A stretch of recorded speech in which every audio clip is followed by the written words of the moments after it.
Eh bien, bonjour à tous. Donc, comme Caroline vous a fait l'introduction et Arnaud, on est donc aujourd'hui sur une journée qui nous tient à cœur pour parler d'un certain nombre de sujets. La matinée, c'est effectivement de partager avec vous certaines choses, certaines visions, et l'après-midi, d'échanger sur les graines que effectivement on aura semées en ce début de matinée pour envisager ensemble des actions, des objectifs, des perspectives, etc. Alors, ce que j'aimerais préciser, donc je vais quand même me présenter pour ceux qui me connaissent peu ou prou. Donc, je suis Sullivan Thomas, je suis secrétaire général du MLQE depuis 2019 maintenant. Et avant ça, et c'est important de le préciser pour moi, c'est que donc ça fait plus de 15 ans que je travaille au Luxembourg et toujours à des postes de responsable qualité, sécurité, environnement. Donc, je suis quelqu'un du métier à la base et ça me tient à cœur. Et donc, ces thématiques que nous allons aborder aujourd'hui sont des thématiques sur lesquelles j'ai travaillé dans plusieurs types d'entreprises, de plusieurs tailles, etc., plusieurs secteurs d'activité. Et c'est aussi un point important puisque j'y reviendrai au cours de ma présentation. Donc, c'est une présentation qui va parler des référentiels. Ce n'est pas un cours, c'est une vision et une introduction à ce que nous allons faire ensemble aujourd'hui et ce que vous allez voir. Donc, si vous avez des questions à l'issue de la session, n'hésitez pas. On est là pour y répondre. Mais voilà, je vais pas vous expliquer ce que sont les référentiels dont je vais vous parler, mais je vais vous donner une vision, ma vision, qui est basée sur mon expérience, d'où l'explication de mon parcours et des évolutions de ces dernières années sur les référentiels. Donc, je vais partager avec vous ma présentation et nous allons pouvoir démarrer. Voilà, donc comme je l'ai dit, je vais vous parler des référentiels et dans une dynamique où les référentiels, on va voir lesquels après, ils ont évolué au cours de ces dernières années. Et pour nous, aujourd'hui, ce sont des tuteurs de croissance, des appuis pour bâtir quelque chose. Donc effectivement, notre fil rouge, c'est passer de l'affaire de tous au sujet de chacun. Je vous expliquerai pourquoi ce choix et pourquoi cette approche. Donc, dans le principe, on va commencer par les bases. La première chose, c'est qu'il existe bien sûr une myriade de référentiels, notamment autour des systèmes de management. Et il est important de comprendre que ces systèmes ont été pensés dans une certaine philosophie pour une certaine finalité. Mais ces dernières années, la plupart d'entre eux ont été revus, mis à jour. Ils ont pris en compte un certain nombre de paramètres, du contexte, etc. Donc, bien sûr, comme je ne peux pas parler justement de tous les référentiels, j'ai choisi de prendre les plus connus ou les plus utilisés, les plus répandus, parmi lesquels donc les trois normes autour de la qualité, de la sécurité et de l'environnement, et puis le modèle UFQM qui est un modèle de management. Donc, les trois premières normes, pour ceux qui les pratiquent le savent, ce sont des normes pour système de management qui sont type A, donc qui sont prescriptives, qui donnent des lignes directrices. Quant au modèle de management, pour ceux qui sont peut-être moins familiers, on est plus dans une dynamique de questionnement et d'introspection avec ce référentiel. Alors, ce qu'il faut comprendre, c'est qu'il y a une myriade, effectivement, de référentiels, mais c'est toujours les mêmes référentiels, quelles que soient les organisations. Ça veut dire quoi? Ça veut dire que norme ou modèle, il s'agit en fait de repères. Et donc, on se retrouve avec finalement quoi? On se retrouve avec des notions qui sont indépendantes du statut ou de la forme juridique de l'entreprise ou de la société, de la taille, de son secteur d'activité, de sa culture, de sa localisation. Ce qui veut dire quoi? Ce qui veut dire que c'est aussi bien applicable aux boulangers du bas de la rue jusque dans les multinationales qui ont des sièges établis partout dans le monde. Et ça, c'est important parce que ça veut dire que ces référentiels sont conçus et pensés pour qu'il n'y ait pas de barrière entre les bonnes pratiques, toutes les expériences qu'on peut accumuler par rapport à la structure de l'entreprise. Ce n'est pas le principe de ces référentiels. Et c'est pour ça qu'on peut être inspiré en tant qu'artisan des pratiques d'une multinationale, mais qu'une multinationale peut aussi s'inspirer de pratiques de petites structures ou d'une entreprise à l'autre dans des secteurs d'activité différents. Et c'est ça qui est important, c'est-à-dire qu'on peut aller au-delà du benchmarking en vase clos. Et donc, on peut utiliser par contre ces dimensions de statut, de taille, de secteur d'activité comme des territoires inexplorés qui permettent d'être source d'inspiration, d'idées, de bonnes pratiques et aussi de constituer des ressources, des voies inexplorées sur une culture managériale, sur des pratiques, etc. Donc, tout ce qui vient de là, l'idée, la bonne pratique, quel que soit le concept, eh bien, ça ne se limite pas au secteur d'activité, au type de la structure, ça peut enrichir n'importe quelle entreprise. Et vous le verrez dans plusieurs de mes slides, j'ai une petite citation, et la première, c'est de Linus Pauling. Donc, le meilleur moyen d'avoir une bonne idée est d'en avoir beaucoup. Parce qu'évidemment, quand on est ouvert à énormément de choses, à énormément de sources d'inspiration, eh bien, on enrichit, on s'enrichit et on enrichit l'entreprise pour laquelle on travaille. Donc, on a tout un ensemble de référentiels, mais ces référentiels ne dépendent pas de l'entreprise, de la structure, etc. C'est vraiment pour toutes les organisations, ce sont les mêmes. Ensuite, on a une dynamique qui est le management. Qu'importe finalement entre l'origine, qu'elle soit française, italienne ou autre, peu importe. Le management, en fait, dit quoi? Il dit que ce sont des pratiques et des savoir-faire associés à l'organisation du travail collectif et aux relations humaines. Je vous lis la phrase comme ça parce qu'elle est importante, dans le sens où on parle bien de travail collectif et de relations humaines. Et c'est ce qu'on a tendance à oublier dans les entreprises, c'est que, en tout cas, je fais une généralité, le trait est forcé volontairement, mais c'est que quand on fait du management, en fait, on gère des équipes, on gère du collectif, on gère des relations humaines. Donc, il est important, voire nécessaire, d'intégrer cette dimension dans toutes les strates des actions, des plans d'action, des projets, etc. d'une entreprise. Derrière, il faut bien aussi comprendre, quel que soit le référentiel, que ce soit des normes ISO ou du référentiel de management comme le modèle EFQM, que déployer et faire mûrir un système de management, le fonctionnement d'une entreprise, c'est quelque chose de progressif. Ça veut dire que le système parfait n'existe pas, qu'un organisme, même quand il est certifié selon par exemple les normes ISO, n'est pas un organisme parfait, une organisation ou une entreprise, que le système évolue en permanence. Comme l'organisme, il grandit. Ça veut dire quoi? Ça veut dire qu'en fait, vous avez un organisme qui vit dans un contexte, dans un environnement, dans un écosystème qui évolue. Le monde évolue en permanence. Le monde ne fait pas du surplace. Donc, un organisme ne peut pas faire autrement que d'évoluer. Ce n'est pas pour autant qu'il va intégrer toutes les évolutions comme étant des choses pertinentes pour lui. Il doit être en capacité de les choisir. Mais par contre, le système évolue parce que l'organisme évolue. Et il ne faut pas oublier que c'est un processus itératif. C'est vrai que j'ai travaillé longtemps dans l'industrie. Dans l'industrie, on a aussi cette culture, faire bien du premier coup. En management, comme on gère de l'humain, on ne peut pas faire bien du premier coup parce que les mentalités changent, les générations ne se managent pas toutes de la même façon, les caractères et les personnes, les individus ne se managent pas de la même façon. Donc, on a tout un processus qui se fait dans le temps, comme je vous l'ai mis sur cette image, cette coquille d'escargot. En tout cas, ici, c'est un fossile d'ammonite, mais c'est le même principe, c'est-à-dire qu'au fur et à mesure de sa croissance, l'animal va grandir, va rajouter des cloisons à sa coquille. Eh bien, le système de management, c'est la même chose. On peut rarement faire bien du premier coup, puisque c'est quelque chose qui doit évoluer dans le temps. Et c'est ça qui fait que les systèmes sont vivants. Derrière, il faut aussi comprendre que c'est comme un processus quand on fait de la sculpture, c'est-à-dire qu'au départ, on part avec un dessin, une ébauche, ensuite on va dégrossir, on va commencer à sculpter pour arriver jusqu'aux finitions. Le système de management, c'est pareil. Bien souvent, les gens, quand ils veulent mettre en place quelque chose, ont tendance à rentrer trop dans le détail dès le premier coup, ce qui a tendance à noyer le projet, à dépenser de l'énergie inutilement. Donc, c'est des éléments sur lesquels il faut prendre du recul. Et tout ça conduit à d'autres systèmes, c'est-à-dire le jeu d'essai-erreur. C'est-à-dire qu'à un moment, vous êtes dans une entreprise, donc vous avez le droit de faire des erreurs. On ne peut pas faire deux fois la même erreur, du moins on évite et on met en place des actions. Mais par contre, il faut pouvoir essayer, faire des erreurs et surtout tirer les apprentissages. Vous verrez au cours de ma présentation certains éléments en rouge. Ces éléments font le lien avec les thèmes qui vont être abordés aujourd'hui. Donc là, vous verrez qu'il y a déjà un thème sur les apprentissages. Ensuite, dans les approches des systèmes de management, on doit être capable de passer facilement de l'ensemble vers le détail ou du détail vers l'ensemble. C'est très important parce que comme on a des actions qui sont top-down ou bottom-up qui suivent les lignes hiérarchiques, de la même façon, on doit être capable d'avoir plusieurs niveaux d'abstraction sur son approche, sur l'approche transversale qu'on souhaite donner à un système de management. On doit être capable de corriger, d'ajuster, d'anticiper.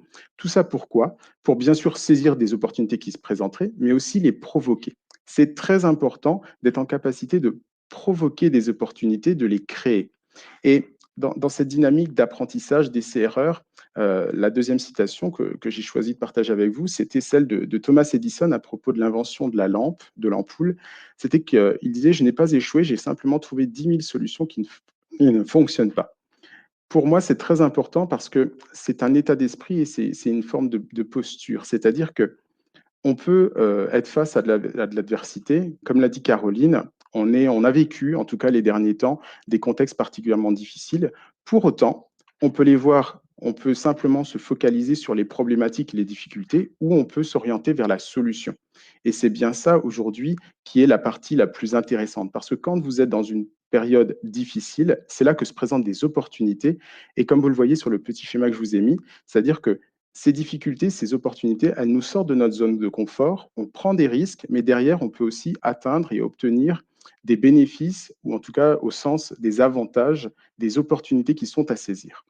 Derrière, eh bien, ces référentiels, ils ont évolué dans le temps. Alors, évolution ou révolution, ça dépend des référentiels, ça dépend de la philosophie qu'on a derrière.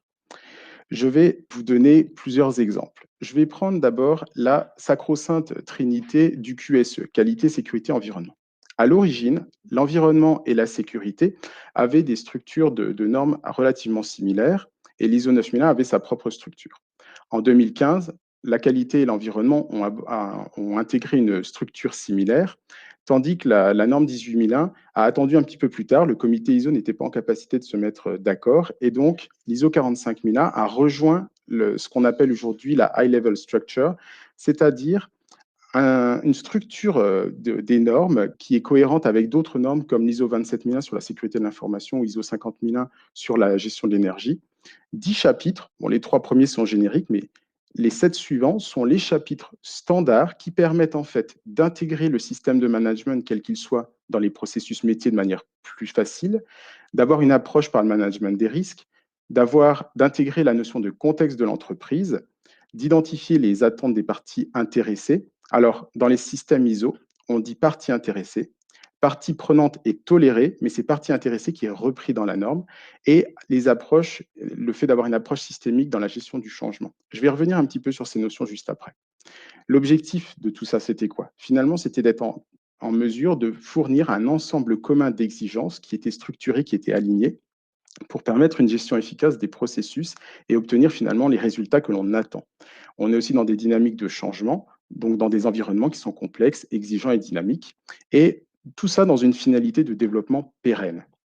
Alors, comme je vous le disais, pour donner un peu de détails, les grandes évolutions, révolutions sur ces systèmes-là, finalement, on a intégré cette notion de contexte de l'organisation. On a donc considéré que l'organisme n'était plus en vase clos, il devait aussi s'appuyer sur ce qui se passait autour de lui, son écosystème, les parties intéressées, l'environnement, toute l'évolution, le contexte géopolitique, etc., etc. Donc ça, c'est le premier point. Ensuite, on a intégré un mot qui est apparu, c'est la notion de risque. En ISO 9001, on l'avait déjà en environnement, on l'avait déjà en sécurité. Ce qui est intéressant, c'est que ça a été intégré en ISO 9001. Moi, il y a quelques années déjà, j'avais déjà intégré dans mon système de management certifié ISO 9001, j'avais déjà intégré cette notion de risque. On appelait ça à l'époque les risques business. Donc, pour peut-être d'autres d'entre vous, on avait déjà cette culture d'intégrer, quand on faisait déjà de la sécurité de l'environnement, on avait cette culture de faire un biais et de rajouter les risques dans la partie qualité. Mais on a aussi tourné ça vers de l'opportunité. Donc, comme tout à l'heure, sur une dynamique de posture, on prend du recul et on se dit, OK, il y a les risques, c'est comme la résolution de problèmes, il y a la résolution de problèmes et la solution. Eh bien, on a des risques et derrière, on a aussi des opportunités pour équilibrer. Ensuite, on a étendu les notions de clients et de tiers, notamment en ISO 9001, vers les parties intéressées. Donc là, typiquement, on a étendu vers cet écosystème, vers l'extérieur de l'entreprise, pour les parties intéressées externes, et puis on en a également en interne. Mais en tout cas, on leur a trouvé une dynamique commune autour d'une appellation commune qui vient bien sûr des responsabilités sociétales et du développement durable. Ces notions-là de parties prenantes, elles sont implémentées depuis fort longtemps.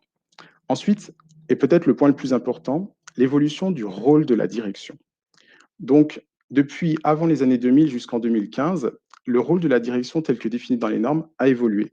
On avait au départ une direction qui était concernée, puis une direction impliquée et enfin une direction responsable. Alors, la différence entre concernée et impliquée, elle est assez fine. Je vous ai mis une petite illustration. Donc, dans l'omelette au lard, la poule, elle est concernée. C'est son œuf qui est dans l'assiette. Mais le porc, il est impliqué. C'est lui qui est dans l'assiette. Et ça fait déjà une première différence. C'est-à-dire qu'entre une direction qui est concernée et une direction qui est impliquée, il y a une dynamique qui est différente dans les actions, dans la façon de porter le système. Mais évidemment, ça ne suffisait pas. C'est le retour qu'ont fait beaucoup d'auditeurs sur les comités ISO. C'est qu'à un moment, la direction devait prendre ses responsabilités et mener le système.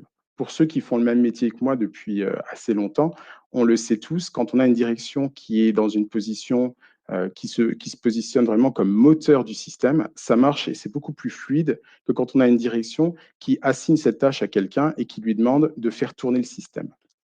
Et du coup, ça a eu un deuxième impact, c'est la disparition du représentant de la direction. Donc à ce stade, en fait, on a dans les normes, dans les dernières normes, et notamment la norme ISO 9001, mais les autres c'est pareil, on a fait disparaître ce représentant de la direction. La norme nous dit qu'en fait, ces responsabilités et autorités doivent quand même être attribuées, même si c'est différemment, mais il n'y a plus cette exigence du représentant unique. Voilà. Et après, on a d'autres évolutions. On a fait disparaître toutes ces notions de procédure, etc. Et on a remplacé ça par ce qu'on appelle des informations documentées pour donner plus d'agilité dans les systèmes, pour avoir des systèmes qui soient moins lourds, qui permettent plus d'alléger certains éléments. Alors, bien sûr, c'est la fin du manuel qualité, le sacro-saint manuel qualité qui ne faisait qu'une ligne dans la norme et que les auditeurs nous demandaient systématiquement en audit. Eh bien, aujourd'hui, c'est fini. Dans les faits, on verra que la plupart du temps, les gens vont garder une forme de manuel qualité, mais en tout cas, la norme ne l'exige plus en tant que telle. Et derrière, il y a un autre élément qui est important, c'est l'entretien des compétences versus réinventer la roue. C'est-à-dire que dans tous ces éléments-là, on a arrêté aussi de créer des systèmes où si vous aviez un électricien, vous l'embauchiez, derrière, vous faisiez des procédures pour lui expliquer comment changer un fusible, un tableau électrique, etc. Ça, c'était le défaut des anciens systèmes de management.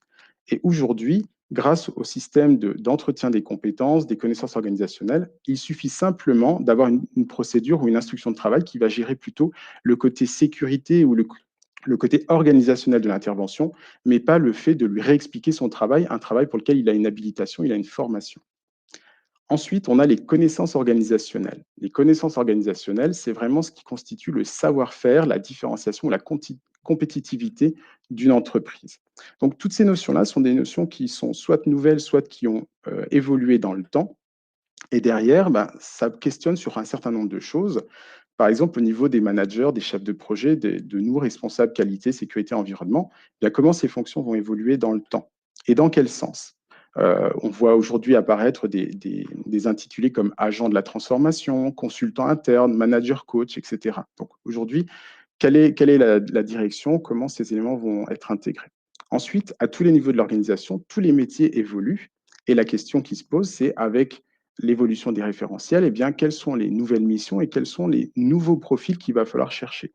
Est-ce qu'on n'est pas plutôt dans une dynamique où on cherche aujourd'hui des facilitateurs, des catalyseurs, qui sont donc des personnes qui ont des profils avec d'autres soft skills que ce qu'on pouvait avoir avant et sur des relations interpersonnelles.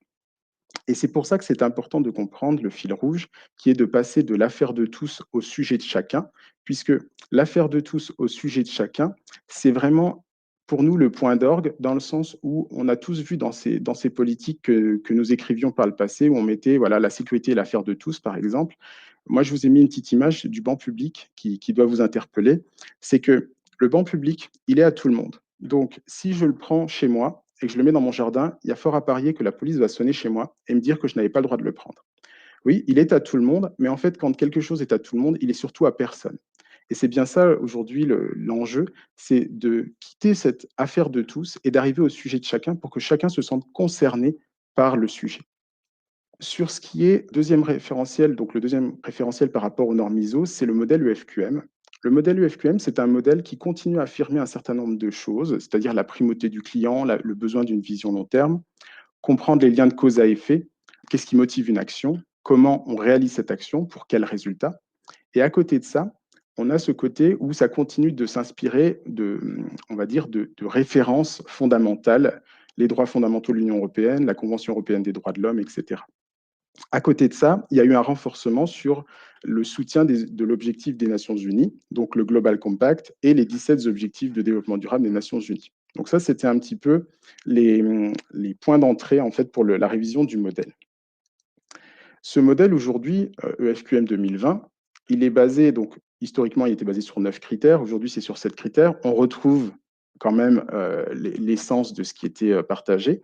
Et ce qui est très intéressant, c'est de considérer aussi qu'aujourd'hui, il a pris en compte 9 grandes tendances, donc ce qu'ils appellent des méga trends. Les méga tendances, les 9 méga tendances du monde actuel. Et dans ce monde actuel, on a un certain nombre d'éléments. Je ne vais pas les parcourir tous avec vous parce que ça n'aurait pas de sens et que de toute façon, tout ce qui est des présentations aujourd'hui, on vous les restituera prochainement donc sur des supports. Mais ce qui est important, c'est de comprendre que ces méga tendances, c'est des choses qui sont basées sur des études, sur un certain nombre d'observations, d'analyses, et qui vont toutes dans le même sens, c'est-à-dire qu'il y a des grandes directions aujourd'hui, des choses qu'il faut prendre en considération pour savoir prendre le train en marche et agir pour le futur. Ça nous amène à penser, si vous voulez, pour moi, ces 9 tendances, comme je le mets en dessous en illustration, c'est un peu comme un prisme, c'est-à-dire que ce sont un peu 9 faces, 9 façons de voir le monde, un peu comme quand vous faites une analyse, que vous utilisez l'analyse de Pestel, par exemple, ou les 6 chapeaux de la réflexion.